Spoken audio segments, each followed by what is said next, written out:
Hello दोस्तों, आज हम बात करेंगे प्रेजेंट इंडेफिनिट टेंस की कुछ एक्सरसाइज के बारे में। इससे पहले अगर आपने हमारा पहले वाला वीडियो नहीं देखा है तो प्लीज़ देख लीजिए। अगर वो नहीं देखा है तो आपको ये समझ में नहीं आएगा। तो चलिए दोस्तों शुरू करते हैं। जैसा कि है पहला सेंटेंस है, वे अपना पाठ याद करते हैं। तो मैंने आपको नियम लिखवाया था, कर्ता जिन वाक्यों के अंत में ता है, ती है, ते हैं, वे सेंटेंस प्रेजेंट इंडेफिनिट टेंस कहलाते हैं। तो उसका नियम मैंने क्या लिखवाया था, कर्ता धन क्रिया की पहली सूरत प्लस कर्म प्लस अन्य शब्द। तो दोस्तों यहाँ पर देखिए, कर्ता क्या है, वे है, वे की स्पेलिंग होती है दे। और फिर इसके बाद में क्रिया की पहली सूरत, क्रिया की पहली सूरत क्या होगी, याद करना, याद करना की स्पेलिंग क्या होगी, लर्न। फिर उसके बाद में क्या लिखेंगे, कर्म लिखेंगे। कर्म क्या है, अपना पाठ याद करना, तो अपना पाठ की स्पेलिंग क्या होगी, दे आर लेसन। माई नहीं यूज करेंगे दोस्तों, यहाँ पर दे आर यूज करेंगे। फिर इसके बाद में दूसरा है, हम हॉकी खेलते हैं। तो हम हॉकी खेलते हैं दोस्तों, तो इसमें करता क्या है, हम। तो हम की स्पेलिंग वी। फिर उसके बाद में खेलना क्या है, क्रिया की पहली सूरत है, क्रिया की पहली सूरत लिख लेंगे, प्ले मीन्स खेलना होता है। फिर उसके बाद में कर्म लिख लेंगे। कर्म क्या है, हॉकी खेल लेना। तो हॉकी की स्पेलिंग क्या होती है, हॉकी होती है। अब इसी तरह दोस्तों तीसरा सेंटेंस बनाते हैं। जैसे वे हॉकी नहीं खेलते हैं। तो नहीं खेलते हैं तो दोस्तों ये कौन सा सेंटेंस हो गया, ये नेगेटिव सेंटेंस हो गया। नेगेटिव सेंटेंस का मैंने आपको नियम पढ़ाया था, कर्ता धन टू या डज धन क्रिया की पहली सूरत प्लस कर्म प्लस अन्य शब्द। तो कर्ता क्या है यहाँ पर, वे की स्पेलिंग क्या होती है दोस्तों, दे। फिर इसके बाद में कर्ता धन डू या डज। अब इसमें बहुवचन कर्ता के साथ में किसका प्रयोग करते हैं दोस्तों, डू का प्रयोग करते हैं। वे बहुवचन तो है, तो बहुवचन कर्ता के साथ किसका प्रयोग होगा, डू का। तो दे, डू, नॉट। फिर इसके बाद में क्या है दोस्तों, कर्ता धन डू या डज धन नॉट धन क्रिया की पहली सूरत, क्रिया की पहली सूरत क्या है दोस्तों, खेलना। खेलना की स्पेलिंग प्ले। फिर उसके बाद में कर्म क्या है, हॉकी खेलना, तो हॉकी लिख देंगे। इसी तरह दोस्तों अगला बनाते हैं, सीता एक मधुर गाना गाती है। तो करता क्या है, सीता। सीता की स्पेलिंग लिख लेंगे। फिर उसके बाद में क्या लिखेंगे, डू या डज। तो सीता एक वचन है, इसलिए इसके साथ में डज का प्रयोग करेंगे, डज लिख लेते हैं।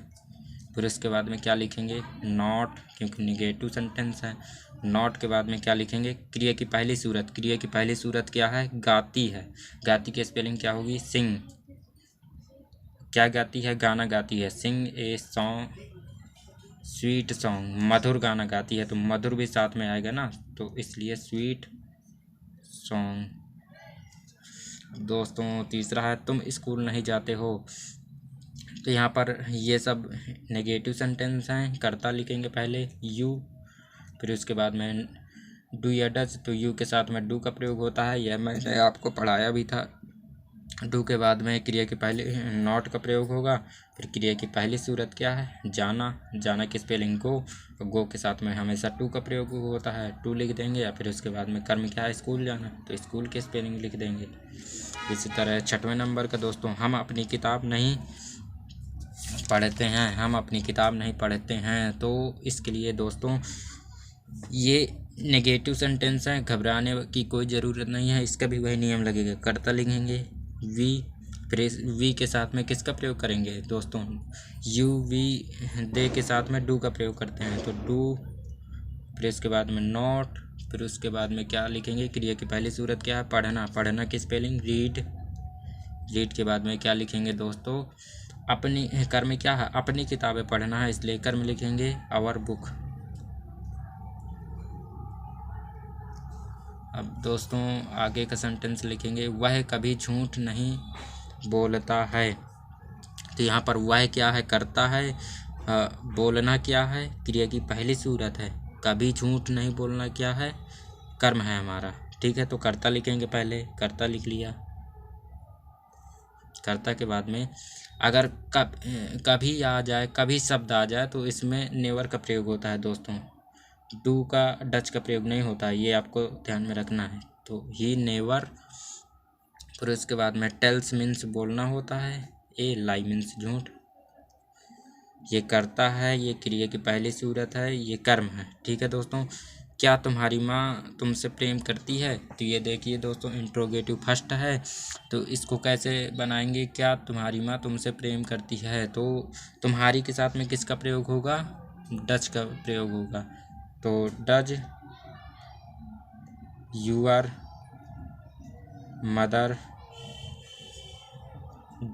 Mother love you. यहाँ पर देखिए दोस्तों मैंने इसको कैसे बनाया है समझा दो। डू या डज यूअर के साथ तुम्हारी के साथ में डज का प्रयोग होता है, डज लिख दिया।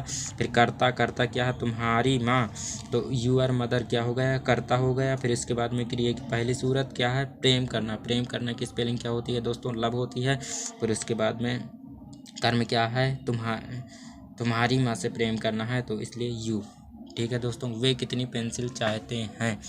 तो कितनी पेंसिल के लिए हम क्या लिखेंगे दोस्तों, हाउ मैनी लिखेंगे। How many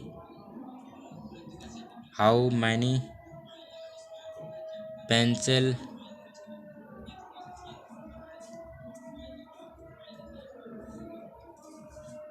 how many pencils do they